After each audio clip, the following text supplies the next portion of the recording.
I love GaryVee, but there's a few things that fly around the internet, content of his, where it says, if you didn't sell something by the time you're 12, you're not an entrepreneur. Like, that's rubbish. As I had a burnout and I realised I was a workaholic, and I literally worked, came home, drank wine. You know, my own mortality became quite evident. I was like, one day I'm not going to be here with him. And I was definitely the person that turned up early in the morning, stayed longer than everybody else to people please, to prove myself. And as a woman in corporate, you feel like you have to do 10 times more work than your male colleagues to get noticed. Mum, I just wanted you to pick me up sooner. And I was like, well, why? And he'd been sat for the last hour playing a game with one of the teachers. And it just broke my heart.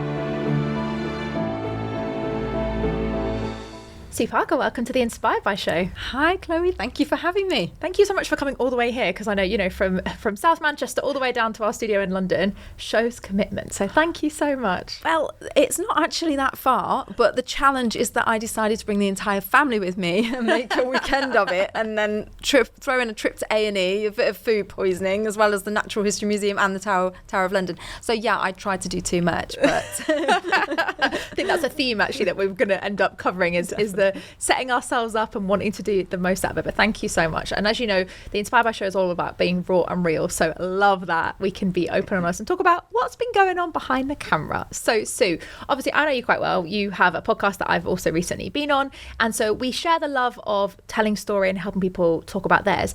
I'm curious, for your podcast, which is The Lifestyle Entrepreneur, you are known as a lifestyle entrepreneur and you help other people do that. Just for anyone that maybe isn't quite up to speed of what that is, what is a lifestyle entrepreneur?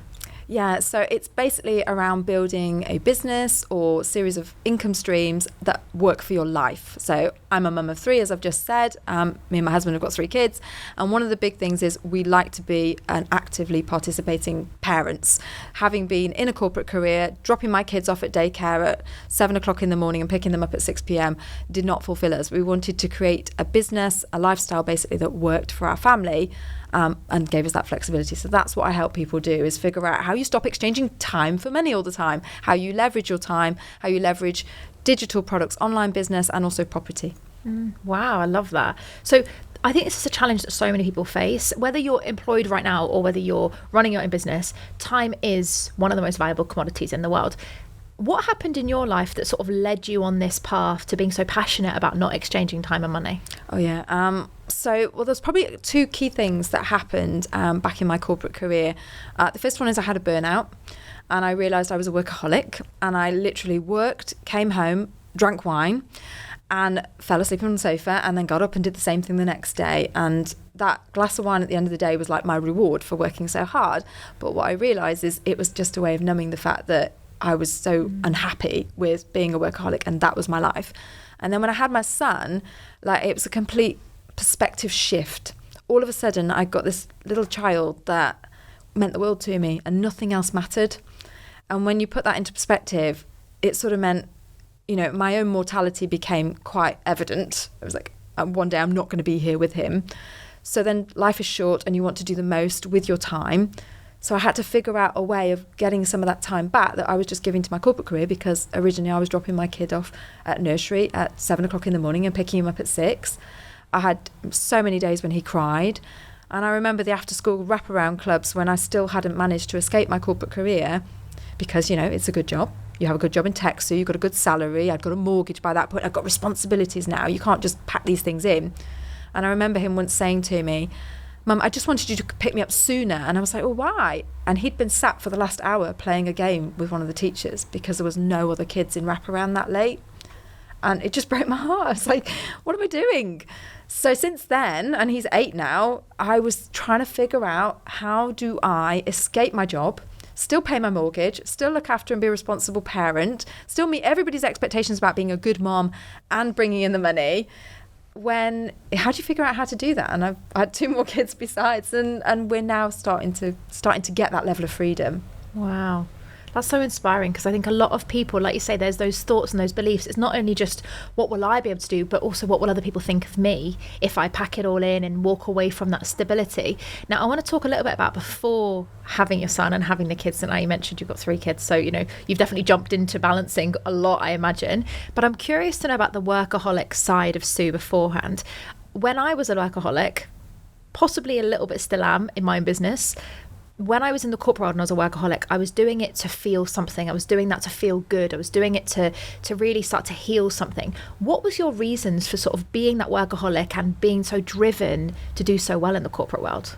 Yeah, it's one of those things lots of us have when you're a high achiever. You know, you go through school, if you get good grades, it becomes a bit like a constant dopamine hit. Somebody's patting you on the back, you've got a good report, your teachers are telling you well done. So you become a people pleaser. And I was definitely the person that turned up early in the morning, stayed longer than everybody else to people please, to prove myself. And as a woman in corporate, you feel like you have to do 10 times more work than your male colleagues to get noticed, because I wasn't in the bravado of that patting on the back and the men's giggles and laughs and things in the boardroom. So I would have to show up being the most prepared, having done the most work, being the most professional. And I felt like I had to do that to get noticed and to get recognition. And I felt like that recognition was the most important thing. And I now realise that I was trying to keep everybody happy, people please everybody. I was trying to come home, you know, having got the raise, having got a new job title, making my parents feel proud of me. And I lost count of the number of times they said to me, "You've got a good job in IT, Sue." And that sort of resonated so much with me that made me feel more trapped in that environment. But I was definitely just doing it because I felt that was what I was supposed to do. And I was definitely people pleasing. Wow. And I find that so fascinating how we can have such a strong belief that's like reinforced time and time again. Every time there's like that little voice that's like, "Oh, I think I might try something else because it's not quite making me happy." And then all the big voices come in and go, "So you're doing so great, you know, well, it's fantastic work." And you're then going, "Oh, that little voice has gone quiet again now." Yeah, absolutely. And I remember somebody once told me, I've got some friends in France who built a straw bale house and off-grid. And they were just completely the opposite end of the spectrum. And when I spoke to them about all of these things, they were like, "Why don't you do this? You could do this." And we were sort of going, "No, we couldn't do this." And I remember saying, I'd been home and talked to some people about their story. And they said, you know, people who are negative about it, they're just trying to validate their own decision making in life. If you go and do something completely different, that sort of shatters their belief of what you should do and sort of invalidates their decision making.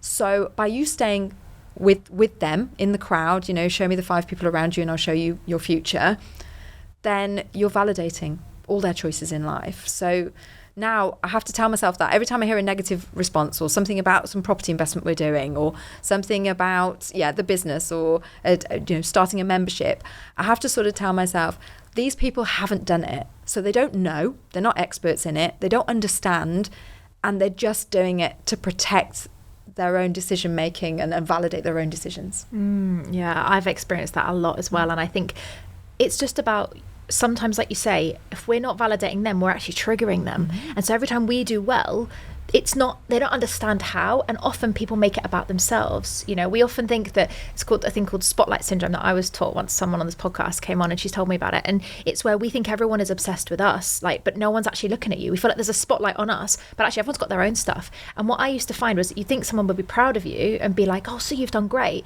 and actually what they feel is, "I'm not doing good enough now because Sue's doing so great." And that's where I love the fact that, you know, this whole 5 people around you and surround yourself with the right people. What have you noticed on your journey with maybe going from a previous colleague group or, you know, friendship group even, to now being the Sue you are now, which is essentially proving everything that you did then to be not the best way for you and actually trying something very, very different? Isolation is probably the number one thing when I speak to other entrepreneurs. When I started out, that isolation of not knowing that you've made the right decision and also being completely alone. You have got to work so hard to find people with the same values as you. And so, you know, I've now got connections all over the country, whereas my immediate group in my hometown are mums, or they go to work still. So still finding those entrepreneurs and those people that have the same mindset and views as you is really tricky. You've got to go further afield. But initially you have the isolation. I mean, this is one of the things. I started the Lifestyle Entrepreneur group, so we meet every single week and we meet monthly for mastermind sessions. And it was to do that because so many women were isolated, thinking, am I doing the right thing? Should I go back to my job? When I run out of money, when should I quit? They were asking all these sorts of questions, and yet they had really good viable businesses, even ones that were working, and they were still asking those questions. And it's because of those 5 people around you. So I wanted to create that. So that's probably the biggest thing. And now I just have to remind myself, when somebody says about the regularity of a salary and the risks you're taking, I just have to remind myself, look how far you've come. Look at all the things you've done that have been successful. So we've done some property development, for example, some flips, and we've made good money. And I have to remind us of the money that we've made when we've done those, or the money that we've made when I've been setting up people's funnels for them or something like that. Yes, that was a time for money exchange, but I have to remind myself of that it's doable, that it does work, because you've had years of conditioning that you get a salary for a job and you get a pension maybe. I mean, to be honest, that's all negligible now. It takes a lot of undoing. So even now, I still find people challenging, and I still then question or just listen from their perspective. But you have to just sort of take that on board and know that what you're doing, I wouldn't give up the flexibility of being able to see my kids. I pick them up from school every single day. They do no wraparound care. And when I ask them, do you want to go wraparound? Do you miss wraparound? They always say to me, God, no, I'm so happy you picked me up. No, please pick me up earlier. Or, yeah, and they get to do clubs. There's, there might be a Dougie Mac, pop in for a tea and cake, and I get to go there and do that. And I'm not choosing work over them. I choose them, and I make the rest of my diary fit in with that in every way, like bringing them here. Now, I just wanted to quickly interrupt this episode to share a quick message with you. Now, I've been hosting these interviews with Inspired by Show for a while now, and I've been loving all of the great feedback from our listeners. And it really means a lot when you all share, from listening to these episodes, watching these episodes, share your incredible feedback. And I love that you love it as much as we do. Now, my mission for the Inspired by Show is to inspire others to challenge the norm, share their story, knowing that it's okay to be vulnerable and, shock horror, take the mask off and be raw and real. So I have a favour to ask. Can you help me on this mission by sharing this episode with someone who you think needs to hear this message? Maybe there's a friend, a loved one, a colleague, or someone that you know that would really benefit from hearing this inspiring story. If you could do that to help us, help even more people to challenge the norm and push themselves out of their own comfort zone, then I'd really appreciate it. So if you haven't already, share this episode with a friend, a loved one, a colleague, or someone that you know would benefit. Now, back to the episode. I love that. I think it's about making it around your schedule, because what I often found was I've almost felt like I felt guilty. Well, who am I to allow myself to work when I want? Even now, running my business for 7 years, I'll still take a day off. And I love, even yesterday, ended up taking most of the day off with my partner, Cedric, and we just went for a walk around London. We live here and it was everyone else is at work. And I felt a bit guilty because I was like, oh, hang on, shouldn't I be doing my business? And my team are working, shouldn't I be? And sometimes it's that guilt, I think, to actually say, no, this is what's important to me. And this is what I'm now doing. And so I'm curious from your journey. So you've been in this corporate world, you've essentially had to ignore a lot of people's opinions, and you've taken the leap into doing your business. Where did the lifestyle entrepreneur brand and, doing people's funnels and helping people, make money and have more time come from as a business for you? Was it something you thought of straight away, or was it something you sort of fell into? Tell me more about that. No, absolutely not. So, as you probably know, in the corporate world, there's a lot of inequality. There's a lack of diversity, particularly on the boards. And I became an equality and diversity speaker at the Women in Tech events, particularly in the tech industry, because that's my background. So project management, anything to do with funnels and all that kind of stuff is my bag. And then, I just started to speak at these events. And then I started leadership coaching. I was trying to help more women become leaders and join us in the boardroom. But I kept getting frustrated with them. We'd jump on these weekly coaching calls and they would be doing all of the things right. They would be doing more work than their colleagues. They'd be putting in so much effort. They'd be having the right conversations, building rapport, but they still were getting issues, unconscious bias and all sorts of things going on there that were really frustrating. And it was angering me. And then one day somebody asked me to help them set up a digital course, basically. They were going to teach people how to be data analysts. Can I set up a digital course, Sue? How did you set up your website? How did you set up this? How did you set up that? And I just helped her do it. And then I realised this is what I want to do. I want to help people escape the confines of the 9-to-5 job so that they can do the thing that they're really passionate about, use all this skills and knowledge, but break away from this traditional sort of environment that was so restrictive for them. And that's how it started. And then, my passion just kind of built from there. And then it was a case of getting people out of those self-employed situations where they're exchanging time for money to then think about how they can leverage it, how they can package what they do so that instead of it just being one-to-one clients where they're on calls all day and they're very tied to their business, like I had to figure out, how do I help more people Can I offer them a digital course in something? Can I offer them the membership? Can we invest in property to get some passive income? Or as you know, it's not really passive, but something that leverages your time, your resources in a different way that allows you that flexibility and freedom. Yeah. I think so many people could do it, but choose not to do it, you know, and could do it and for whatever reason have those little voices pop up, especially when they've taken the leap, they've decided to do it, and then suddenly one thing goes wrong and they're like, whoa, I'm running way back into my safety bubble of my corporate job. What would you say was the biggest challenge you had on your journey when you were sort of finding your feet as an entrepreneur, leaving this security behind? Yeah, it was that element of choice.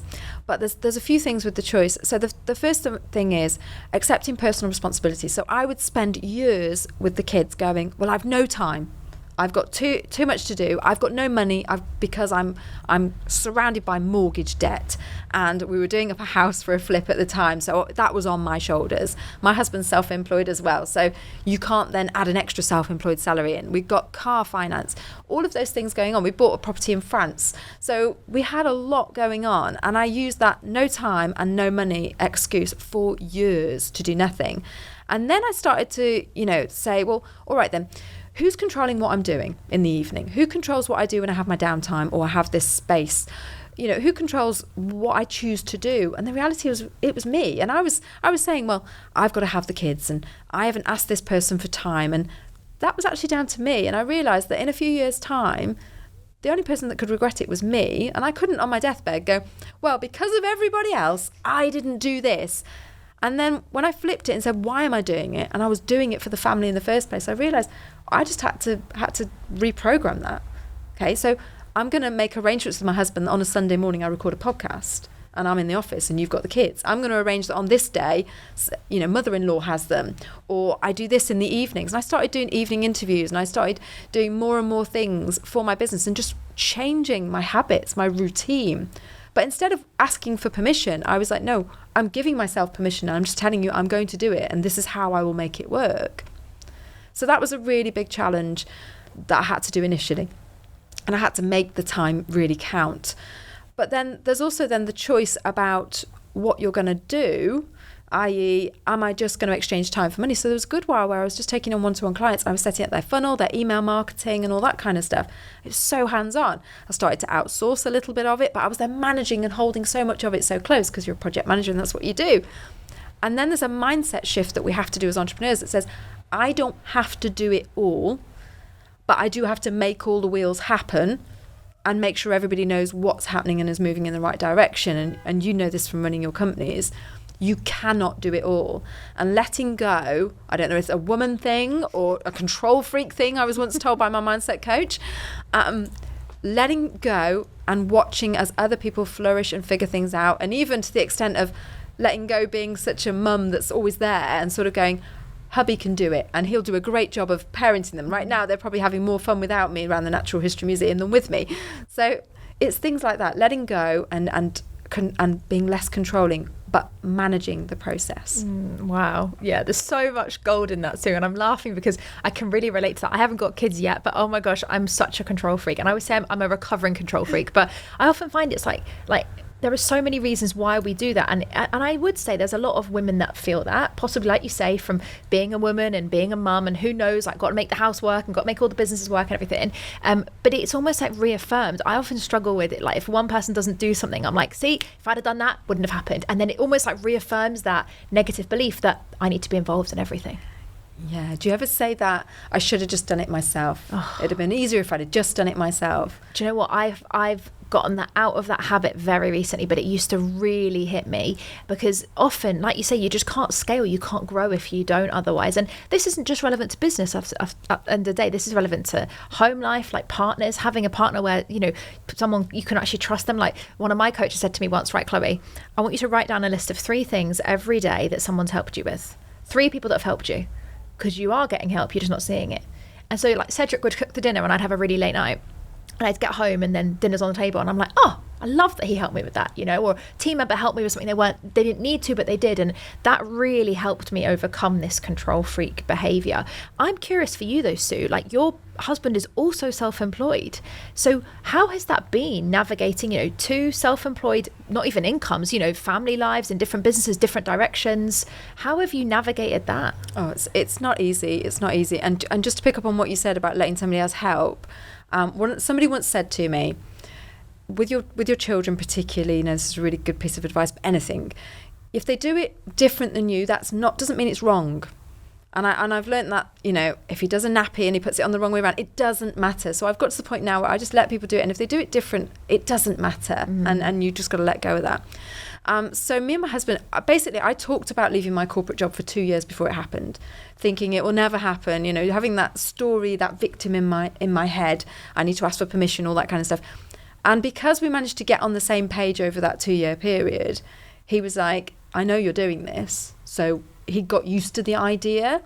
And that meant he could be more supportive with when I said, right, I need to do these podcast interviews because it matters for me building my brand. It matters for me building awareness of what I'm doing. I'm doing these co-working calls. I need some childcare on these co-working calls.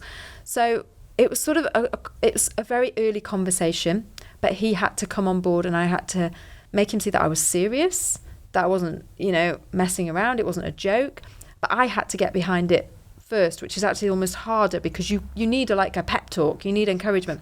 And that's where finding your own community of other entrepreneurs is so valuable, because they will give you that pep talk. You'll see what they're doing.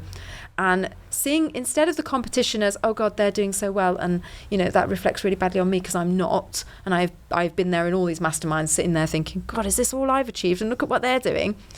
Instead of seeing it like that, thinking they're worthy rivals that are here to show me what's possible, and I have got to grab that, learn from them, and use that as ammunition to help me and encouragement. And then when I go back home, I can say, look, I'm seeing these people doing this. This is how they're doing it. This is how they're making it work. I'm going to learn more about it. And just building that encouragement from the behind the scenes. But in terms of our schedules, it's been a challenge. We have to have designated days of the week. So Friday is our property day where he does viewings and I basically book him all the property viewings. Saturday mornings when the kids go to French school, we sit in a cafe and go through our spreadsheet of these are the viewings. Lucas like munching on a pancake or something in the background. And we're going, right, we're going to offer on this one. And then I spend my Monday making phone calls and offers and things like that. I spend my Tuesday doing my co-working calls and having a little bit of childcare in the morning. So it's just, it's having this schedule where we communicate really clearly.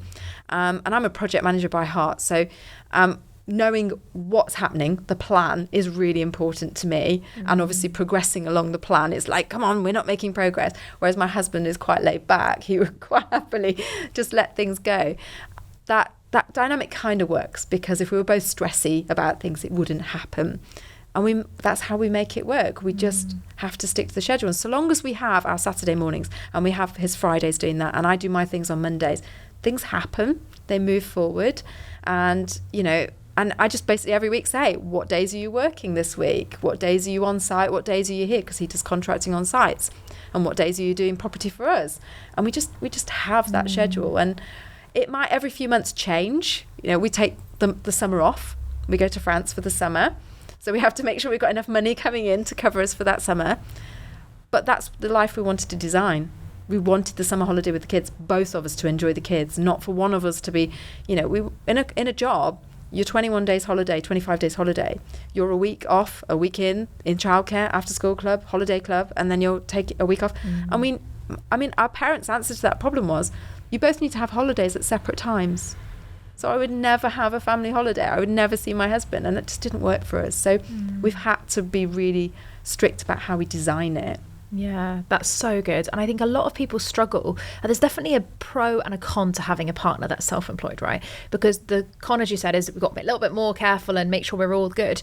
But the pro as well is having that bouncing, you know, person to bounce your ideas off, and someone that gets it. Because I've seen a lot of people who start businesses and end up losing friends or loved ones, partners, even divorces, because they're like, I've become a different person. As we know, businesses, I mean, you don't need a personal development course, start a business. Like, you will learn so much about yourself. But if your partner's not on the journey with you, it can be really damaging, right? 100%. And And there's always this, I used to have this thing where I just want to take everybody on this journey. So I'm going to learn all this stuff and I'm going to impart it on everybody else and I'm going to take you on the journey. But you're right. You get home and you'd have a frustrating conversation. I'd come home from the corporate job trying to work on my side hustle, and Dave would be like, what are you doing? And I'd be like, oh, I'm doing this because it's really important. And when he didn't get it, for those 2 years when I was trying to convince him, I remember feeling like, am I going to outgrow you? What's happening to us? And so I completely understand you. But because of him being in his business and wanting to develop the property side of things much more, he got really successful with his flips and with property development, that it just helped, because now we can sort of go, other people don't get it, but in here we trust on ourselves and we have this drive and we know it's risky, but we're on this path and it's okay. And, we're kind of on the same page most of the time. Yeah, that's really, really good. I'm curious, so you talked about the 2 years that you were trying to convince him, in your words. Was there any point in those 2 years where you're also trying to convince yourself? Probably. Oh, yeah. Yeah, because I got a good job. I remember probably the last year I was working in my corporate job, I got the biggest bonus and the biggest pay rise and the biggest recognition I've ever got. And I felt empty. You talked about feeling empty when you got these things. That was supposed to be like the pinnacle. It was supposed to be like, finally, somebody listened. I got something. Somebody's starting to pay attention to me. I got invited on management conferences and away for the week. And that was nice. But for some reason it didn't. And I think it's because during that time, I'd outgrown that role. I'd realised that this dream that I'd shelved and this thing that I thought I could never do, I wanted to give it the best shot, because like I say, my mortality became quite evident when you had kids, that life is short and I've got to do this and I'm only going to get one shot at this, and that's what's going to make a difference. It passes so quickly. Yeah, it does, doesn't it? I look back and I'm like, I can't believe I've been in business 7 or 8 years. Wow. I've lost count now. Honestly, it just feels like a different part of my life. And I remember when I started my business, my idea for my business wasn't actually my own. My partner Cedric, I'd gone through the depression and I ended up going on holiday with friends just before I was about to go back to work. And I came back from a holiday with friends, and Cedric is a social media strategist, social media manager, loves it, came home and he designed my social media content plan. He's like, this is your plan for your business. I was like, sorry, what business? And he was the one that had this vision for me. And I think a lot of people, there are some people that are really driven to be entrepreneurs, like born to it, always wanted it. And there are others that I think fall into it, right? So I'm curious, because you help so many entrepreneurs. Do you think everyone has what it takes to be an entrepreneur? I believe you can learn anything, right? So this annoys me, actually. You've hit on one of my bugbears. I love GaryVee, right? But there's a few things that fly around the internet, content of his, where it says, if you didn't sell something by the time you're 12, you're not an entrepreneur. Like, that's rubbish. I didn't sell something when I was 12, but that's because my environment, my parents, they weren't taking me to car boot sales and to sell things. I didn't have an online account where I could sell something on eBay. That doesn't mean I'm not entrepreneurial. That doesn't mean I can't learn the skills. So that's my view on it. Yeah, there may be people that have fallen into it. I think for the most part, a lot of those fall into the freelancers, basically the people who are self-employed. So let's say when I first did it, I was setting up people's lead magnets and email marketing funnels. Well, that's something I might have done, I might have managed as part of my corporate job, and then I was basically being paid to do that, almost like on Fiverr or something, that kind of thing. And I think then you fall into it. But that doesn't mean you can't train yourself out of that to becoming an entrepreneur and becoming an agency owner, where you outsource a lot of that, which is what I started to do. So I believe you can learn it. You can learn absolutely anything. So if you're sat there thinking, you're checking that, there's blogs where they say there's 7 skills to becoming an entrepreneur, and you've either got them or you haven't. And you're ticking them off thinking, oh, I've not got what it takes because I don't have number 7. Like, ignore it. It's BS. It's just there to plant a seed. It was just clickbait probably to get you to click on it. And let's face it, the GaryVee clip that gets shared around, it gets a lot of views because people are like, have I got what it takes? It's just a great hook. The reality is you can learn anything. I'm on this journey. I haven't done it right. I have had months where I've hardly made anything, where I've done loads of work for free just to get testimonials. I've done coaching for free. Like, it doesn't matter. You can change up, learn something new, a new strategy, whatever it is, you can figure that out. And yeah, I believe you can learn how to be an entrepreneur. But a lot of that comes back to the things we talked about: accepting personal responsibility, making choices, learning to give up and let go, learning how to basically spread your message, focusing on why you want to do something, and the what, whether you deliver that in a membership, a digital product, a one-to-one coaching course, all that's changeable. It's so changeable. And what we're seeing is in the world, we're seeing, different types of products fly in different markets. It's all going to change. Yeah, exactly. And if you look back at some businesses, like let's say influencers nowadays, right? And I've got nothing against them. I buy a lot of stuff and I'm like, oh, I've been influenced. It's worked. If you look, say, 20, 30 years ago, somebody trying to do that in their own home, okay, before social media existed and so on, people would be like, oh, that person's never going to make money. Nowadays, they can make millions, you can get 10 million followers like that if they're doing the right thing. So I think, like you say, it has to be changeable. One of the things, because I totally agree with you, and I used to always think, oh my God, I'm broken. I'm never going to be good enough to be in business. And I've actually many a time, very honest, questioned going back to work, going back to the corporate world, many a time. I've spoken on stages in front of hundreds of people and gone back into the green room afterwards and gone, I think I'm going to go back and get a job. Because I've always thought to myself, am I good enough? Do I have what it takes? Because there's so many people that are saying that they've always wanted this. And I think a lot of people have a mask on, and actually all of us have wobbles. All of us have to learn new things. But like you said, we can learn the skills. And I often think as long as we've got the behavior and the attitude and the hunger to do it, we'll make it work, like we were talking about earlier. If you were to look at what sort of those skills are, or that sort of behaviours that you've seen in people you've worked with or yourself, Sue, what do people need to learn as a behaviour when it comes to being a good entrepreneur? Yeah, so you touched on there a lot on the resilience side of things. So here's what I would do in the early days, and here's what a lot of us do in the early days. And you're right, we all have a wobble. Is we would take something going wrong as a sign not to carry on. So it might be, my camera battery's gone, my mic's not working. It might be going to A&E last night, thinking that I shouldn't do this interview. There's all sorts of things that crop up when you're an entrepreneur that just, it could be the battery's failing on your mic when you've gone out to record an interview. I've had that where I've turned up and my mic set won't work, and it's a portable mic set. I used to take those as signs that you shouldn't do it. So you close the laptop or you go away and you not do it. It might be a negative piece of feedback. I've heard this a lot. A lot of my clients say, you get a negative piece of feedback, or the postage didn't work and somebody complained, if you do a drop shipping or something. Don't take those as reasons to fail, or reasons to give up. And that's because that's what we do in the early days. We take them as signs. The reality is it's just a challenge. Richard Branson would have had millions of those and he wasn't giving up. And it's just to push you and see how far you want it, how much you're willing to take, and to make you harder and more resilient in the end of it. So I believe that the most significant skill that any entrepreneur can develop is about resilience, mental strength. And I start my coaching about mental strength. If you don't come from a position of strength, then every time something comes up, you feel like you just want to take to your bed. You just want to take to Netflix on the sofa for the rest of the day. And we've all had moments like that where things have gone wrong. And what we need to do is build that mental resilience. And I have things like, I have a rainy day letter that I wrote to myself. So it might be all the things that you've achieved over your life. It might be all the things that you've achieved in the last 12 months. Gratitude. It's all these sorts of things that we hear a lot about, but we don't necessarily do. It's about taking time out, whether you meditate, whether you go for a walk, whether you find a green space. Some days I literally just have to walk around the block for 10 minutes with Luca in his pram looking at that smiling face and go, we can just regroup and come back this afternoon and do what we need to do. It's okay. But that mental strength, that mental resilience, that is what we've got to work on more than anything. Because the what to do and the how to do it, people will tell you all the strategy. You can buy courses, you can figure stuff out. But if you don't believe it and you haven't got the mental strength and capacity to do it, you're not going to put it into action, and nothing will happen. Nothing will change. That's the key thing. I love that. I love that approach, because it's about the resilience, like you said, to keep going and look for those changes and keep pushing through should challenges, somewhat take you down. And one of the things I love so about the beginning of your journey was it was the whole, having your family and realizing that you don't want them to be in these clubs after school. You want them to be with you. You want them to be enjoying their life with you. And that got you to where you are now.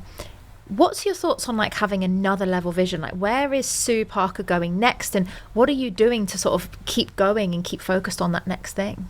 Yeah, so I think of life now as in phases. So I did my job phase, my corporate career phase. I tried that. I've done my being self-employed and being a freelancer and that type of thing. And then now it is about building content to inspire other people. So I have a really big drive on content, whether that's writing my own book is definitely on my vision board, I must say, whether that's speaking on stages. Right now, I'm in a season of life where I've got a young baby. So most of the content I do, I record at home. So I'll do some YouTube videos, I'll do some podcast interviews, and I do as much of those as I can, and as much blog information and meeting with my own entrepreneur group and my mastermind, so that I can help those people. And most of them are women, but I know that men have this desire too. My husband had this desire. I know that I've worked with directors at the company who wanted to take their kids to school and were chastised because they turned up for the morning meeting late, and they were frustrated about that. And I wanted to give them the opportunity to say, actually, I can create a business as well. So for me, it is about creating much more accessible personal development, content, inspiration and motivation and encouragement to say, you can do it. It's that empowerment piece, that strength piece, to say you can do it, and then we'll figure out the strategies, the tactics, the how-to. But let's make sure we know why we're doing it. We've got clarity on that. Let's make sure that we feel strong-minded and resilient about what we're about to go through, and know that it is still the right decision for you. Yeah, so powerful. I love what you touched on there, and I kind of want to go there. You and I have both helped majority women. You know, we are both women, and we have generally attracted more women. When I first started out, I started with only women. And in the last, I'd say 2 years, I've really opened up to realising that actually I can help everyone, even though I market to very specific people. What's your thoughts on this whole, women need a hand being mums? Actually, men, dads, and anyone needing it. It's not about being the particular gender to needing support and being able to have time with your family. Yeah, absolutely. So I'm pro having 2 active parents. I actually believe that 2 role models are crucial, no matter what relationship you're in. But having those extra role models, I mean, for our family, having dad self-employed meant we have had the flexibility to have dads have some home days with the kids. And I know my kids have benefited from having him around.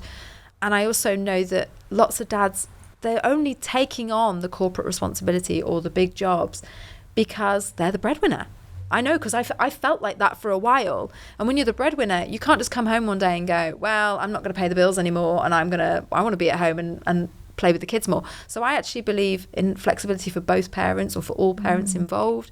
And I think men and women should experience all that life has to offer. And life is short, like I said. Maybe you don't want to have kids. Maybe you want to go traveling or something, and you want to be able to take 3 months off. Whether you're a man or a woman, you should be able to take 3 months off. But go to your corporate career now and see if you can just take 3 months off to go traveling. And I guarantee you'll have the response that I got, which was, nobody's really done that, Sue. I don't really know if we want to ask about that. What about your career? It's like, it's 3 months of my life. It's not a big deal. But there's men and women thinking the same things. And I think exactly the same in entrepreneurship. There are some men who have a lot inside them, a lot of potential that they're not using, shelved dreams, because they too have accepted the traditional model that you should grow up, get a job, get a mortgage, pay car finance, and be good and do the right thing. I mean, my husband's battled for years about, I should be the man and provider of the family. No, we should all have the opportunity to live life to the fullest potential. And if that means we do things differently, then you do things differently. The world allows that now. It's just we need to change our mindset and our expectations around that expectation. I totally agree with you. And I think there's so much pressure put on men to have a certain image as a parent. My dad was very hands off. My mum was very hands on. But my dad worked and finished early, started early, finished early. And I spent a lot of my time with him in my afternoons after school. But it was like, Dad goes to the pub when I go to bed. And it was very much a very, very traditional upbringing. And I find there is a lot of that where it's like the pressure on the male role model, if you will, or a masculine role model to a feminine role model. And I often think that needs to shift. We talk a lot about what it's like being a female in the corporate world and the sort of stereotypes and the things we have to break through. I also think there are equally amount of stereotypes for men as well, like you said, taking time off to be with the kids and having to take those steps. What would you say to someone who's still in the corporate world now, male or female, who is looking, or there's that little voice inside the head going, might try something new, might start my own business? Go for it. You will regret it if you don't. I mean, this is on you. You can't say somebody else isn't letting me. I don't have time. I don't have money. I mean, I tried that for years. When something matters to you, you find it. And this might be the same with anything else that's happening. You know, I used to find that if we had a really big project at work, I would stay over. I would come in early in the morning. I'd get my laptop out in the evening to do it. Why was I doing that for my paid work, but I had the excuse that I didn't have time to do my side hustle? I didn't have to. I did it because I felt that I should do it. So what happens if you feel like you should give your side hustle idea a go? What happens if you feel like you should join a networking group? You should go on a course and experience whether life coaching or personal training is your thing. You have to go for it. You will only regret it if you don't. And really, there's nothing to lose, because you try, you experience life, you grow, you learn. When we think about it that way, there's nothing to lose. You haven't yet handed your notice in. If you can find 2 hours a week to start to enjoy your passion, 2 hours on a Sunday morning to listen to an audiobook that teaches you about something, go further with that, explore it. Don't just leave it on the shelf undiscovered, and, you know, for you to, at the age of 80, delve in there and go, I wished I'd done that. And you know what, the other thing I notice we do, I mean, I talk from the perspective of a parent because it's just such a dominant part of my life, so I apologise for any listeners that don't have children. But you put that, you project, you probably know this actually from your own parents, they project it onto you. So I know the things that my dad regrets by the things he's projected onto me. I don't want to project onto my kids, oh, Mummy didn't do this, so I now want you to be a dancer or something. You know, I now want you to be a YouTube influencer because I didn't take the bull by the horns and have a go myself. Don't project, you know, we do this, don't we? We say, you're going to be a millionaire, you can do this, you can be a star, you can be a footballer. I see it all the time. We project it onto our kids and we almost write off our own story. But they've got to do what makes them happy. And what I don't want to do is make them feel that they should do something by my expectations because I didn't have a go myself. I want them to see me having a go. I want them to see you having a go and be a role model for that, for just standing up for doing and exploring what you need to do in life. Yeah. It's so sad though, isn't it, how sometimes people feel like their life's finished before it's even really like they've really got into it, and it's like, no, it's too late to be an entrepreneur, I can't. And I actually see a lot of people come to me to write books when they're retiring because they've got time, or, you know, they start a business when they're retiring because they don't have the job anymore and they don't have that fear. And I think that's where people often wait and keep waiting. Now, you mentioned obviously about being a mum being such a big part of your life, which I love, and I love your honesty about it, and I love following you on Instagram and seeing all your stuff that you share about that. Like, it cracks me up every time. And I think it's really inspiring. Now, we had Carrie Green from the Female Entrepreneurs Association on the show not that long ago, and she was very honest about how her love for her business changed when she had her family, and you touched on that here as well. But obviously you were still in the corporate world when you started feeling that. So how did you find this? You know, you've got these amazing kids that you just love and more than anything in the world. How do you find that love for your business and that passion when you've got these loves? Yeah. Oh, yeah. If I listen to everybody else, then I would say you haven't got time for this. People would say that all the time. You've got too much on. You haven't got time for it. Because I viewed it as a mechanism, if you like, a way of seeing them more, and I clung on to that. That's why it worked. Because it was for them. It wasn't for me to get kudos. It wasn't for me to become a millionaire. It wasn't for me to have millions of clients and loads of followers. It was always about those little niggly things, that leaving Seb crying at the nursery, him telling me he wanted me to pick him up early, knowing that he was there on his own, putting them in wraparound and them saying to me, we're not in wraparound again tonight. And I'd be like, yes, yes, yes. Can I do this club? No. Can I come to coffee morning? No. You've got a sports day. Oh my gosh, how am I going to spend sports day on the field with you? It was because I knew it was essential for that they would go to bed and I would get my laptop out. I would literally do networking events at 8 p.m. at night. I would do coaching calls at 9 p.m.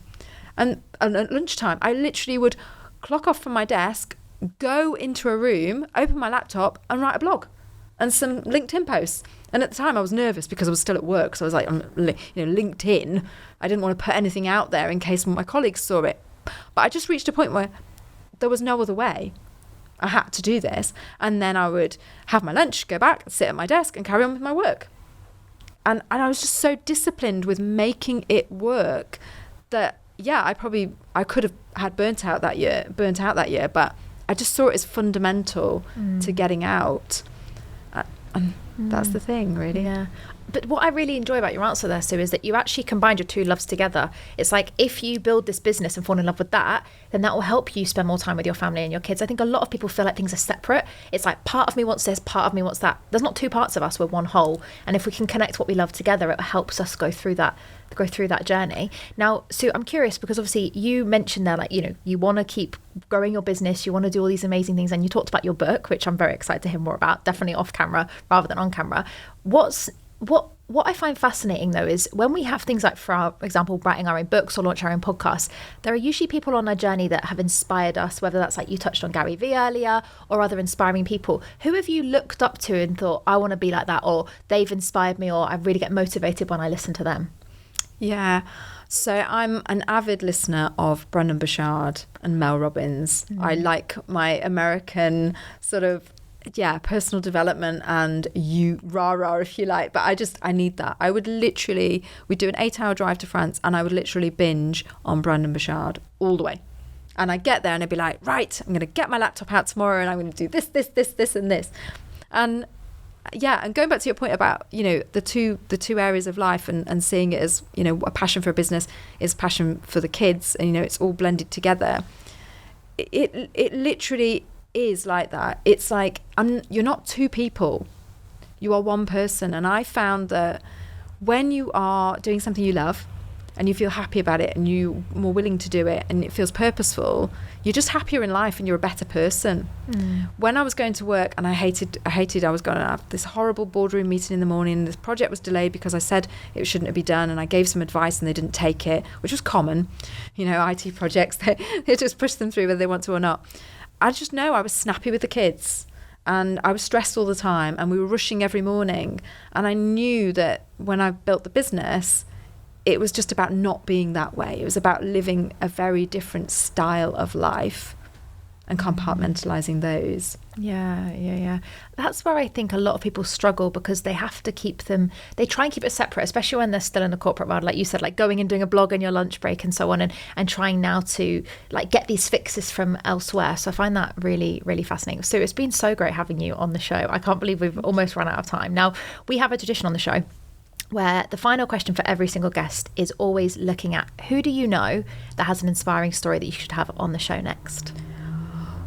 I feel like I know so many people that could share theirs. So Anne Hellgren is probably who I would recommend to you the most. She's a relationship coach who has an incredible story to share with your listeners. I feel that it will help people to have more self-love. And that's so important. That. Thank you so much, Sue. That was such an amazing suggestion. So thank you so much. Thanks for being here. Thank you. Thanks, Chloe, for having me. Thanks, everyone, for listening.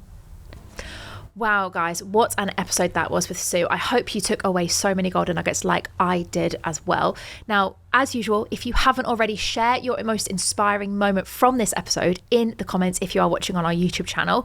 If you are on Apple or Spotify or any other audio platforms, then get over to our YouTube channel and make sure you share there. And always, if you haven't subscribed yet, you are going to miss out on our next inspiring guest. So make sure you subscribe now so you don't miss out, and we'll see you next week.